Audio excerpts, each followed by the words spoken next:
लोबिया म्हणजे चवळी आवडत नसेल तर ही रेसिपी बनवल्यानंतर पुन्हा बनवताल. चला तर मग लगेचच सुरुवात करूयात. हॅलो एव्हरीवन, मी प्राची नमस्वीज किचनमध्ये तुम्हा सर्वांचं पुन्हा एकदा स्वागत. इथे मी एक मिक्सरचं भांडं घेतले, त्यामध्ये घातली आहे चवळी. ही भिजवून घेतलेली चवळी आहे, ही मिक्सरला ग्राइंड करून घेऊयात. एका भांड्यामध्ये काढून घेऊयात. यामध्ये घालूयात कांदा,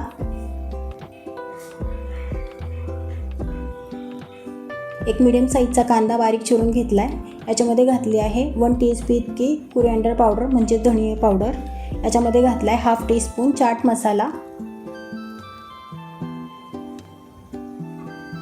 हिंग, भाजलेली जिरे पावडर, लाल मिरची पावडर,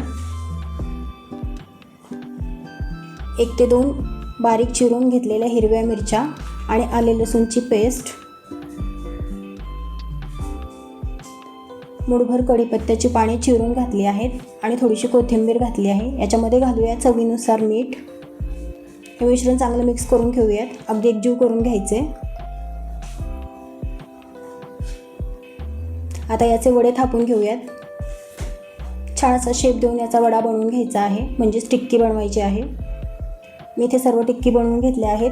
आपण याला डीप फ्राय करणार नाही आहोत, याला शॅलो फ्राय करणार आहोत. इथे मी गॅसवरती पॅन ठेवला आहे, त्याच्यामध्ये साधारणतः 1 चमचा इतकं तेल घातले. त्याच्यावरती ही टिक्की मी ठेवून घेतली आहे.